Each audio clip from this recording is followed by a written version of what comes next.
Tonight, while you're lying completely still, your body is going to run the most complicated maintenance operation it performs all week, and you will not remember a second of it. Your brain will rewrite today's memories. Your body will rebuild muscle. A cleaning system that only runs at night will flush waste out of your skull, and at one point you will be completely paralyzed. Most people think sleep is one long switch off. It isn't. It's 4 or 5 separate journeys, and each one does a different job. Miss the wrong one, and you wake up wrecked after 8 full hours. This is one night of sleep, hour by hour. Let's decode it. Minute 0. You get into bed, and the countdown has already started hours ago. Around sunset, a gland deep in your brain started releasing melatonin. Melatonin doesn't knock you out. It's a signal, not a sedative. It tells every cell in your body that night has begun. And that adenosine pressure that built up all day is now at its peak. 14 hours of being awake, sitting on your shoulders. Stage 1. The first 5 minutes. You're barely asleep at all. Wake someone here and they'll insist they were never asleep. This is also where you get that falling sensation and the whole body jolt that comes with it. Nobody is certain why that happens. The leading idea is that as your muscles go slack, a part of your brain briefly misreads it as falling and fires an emergency catch. Stage 2. 20 minutes in. This is where you actually spend about half your night. Your body temperature drops, your heart rate slows, and your brain starts producing strange sudden bursts of electrical activity that last less than a second. These bursts are called sleep spindles, and researchers think they're doing something remarkable, guarding your sleep and filing your memories at the same time. People who produce more spindles are measurably harder to wake with noise. Your brain is literally closing the door. Room temperature matters more here than almost anything you can buy. Your core temperature has to fall to enter deep sleep, and a warm room physically blocks that drop. Cool and dark beats every supplement on the shelf. Hour 1, and now the important part begins. Deep sleep, the stage everything else depends on, and you get most of your entire night's supply in the first half of the night. Your brain waves slow to enormous, rolling waves. Your muscles are completely relaxed. Waking someone now is genuinely difficult, and if you manage it, they'll be confused for several minutes. This is when your body does its physical repairs.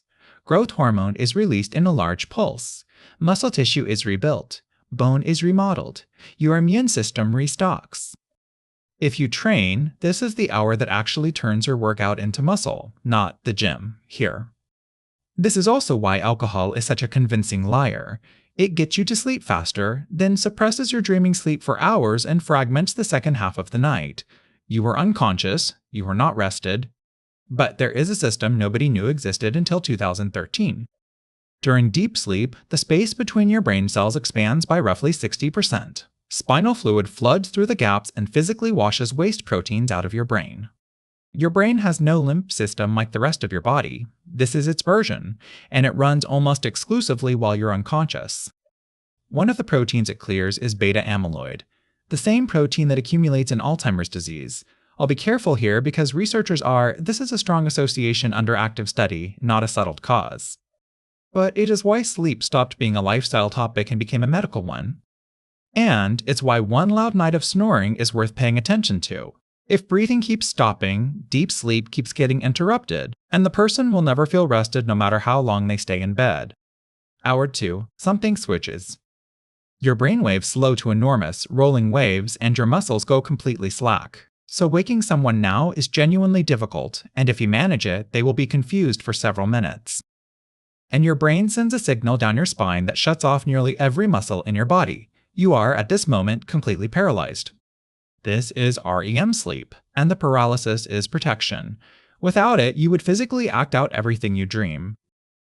There's a rare disorder where that switch fails and people do exactly that. They run, punch, and leap out of bed, still asleep. Occasionally, the reverse happens. You wake up before the paralysis lifts. You're conscious, aware of the room, and completely unable to move. That's sleep paralysis. It's harmless, it usually lasts under a minute, and it is one of the most frightening experiences a healthy body can produce. Here's something almost nobody believes. You dream every single night 4 or 5 times for a total of roughly 2 hours. You simply don't remember it because memory storage is mostly switched off during REM. So what are dreams actually for? The most supported idea right now is emotional processing. During REM, your brain replays the day's emotional moments, but with the stress chemistry switched off. You keep the memory. You lose some of the sting. Researchers call it overnight therapy. It's also where your brain makes strange connections. Problems you were stuck on can be solved after a night of sleep, and it isn't a coincidence. Hour 3 to 4. And here's the pattern most people never learn. If you wake around 3 in the morning and can't get back down, that's usually not a disorder. It's the point where deep sleep has mostly finished and your sleep becomes naturally lighter. A brief wake-up there is normal. Each cycle lasts about 90 minutes, and they are not identical. Early cycles are heavy on deep sleep. Late cycles are heavy on REM. Which means the first half of your night rebuilds your body, and the second half rebuilds your mind. This is the single most useful thing to take away. Cutting your night short doesn't remove 8 hours evenly, it removes the end, and the end is almost entirely REM. Sleep 6 hours instead of 8, and you keep nearly all your deep sleep while losing a large share of your dreaming. Your body is fine, your emotional regulation is not. That's why short sleep makes you snap at people rather than feel physically weak. Screens matter, but less than the internet claims. The measured effect of evening light on melatonin is real and modest. What actually keeps you awake is usually what you're doing on the screen, not the screen itself. Hour 6. Your body starts preparing to wake up, long before your alarm. Around 2 hours before your usual wake time, cortisol begins rising, body temperature climbs, blood pressure increases. This is why you sometimes wake up 1 minute before your alarm. Your body has been running its own countdown all night. And it's why waking mid-cycle feels so much worse than waking at the end of one. Same amount of sleep, completely different morning. And the weekend catch-up doesn't work the way people hope. You can repay some of the debt, but sleeping until noon on Saturday also shifts your body clock, which makes Sunday night worse. You pay for the recovery twice. Hour 8. You open your eyes. In the last 8 hours, your brain filed a day of memories. Your muscles rebuilt themselves, your immune system restocked, your emotional load was processed, and your skull was rinsed clean. And you experienced none of it. So if you want more of this, you don't need a supplement. You need a consistent wake time. Your body clock can't be argued with, but it can be trained, and everything you just watched is scheduled by it. One more thing worth knowing. That 8-hour number is an average, not a law. Some adults genuinely need 7, some need 9, and the real test isn't the number on the clock. A short nap is the one genuinely useful patch. 20 minutes keeps you in light sleep and clears some pressure. Cross into deep sleep and you wake up worse than you started, which is where the 90-minute nap comes from. It's whether you can wake without an alarm and stay sharp until evening. If you can't, your body is telling you the number, and it's usually higher than the one you've chosen.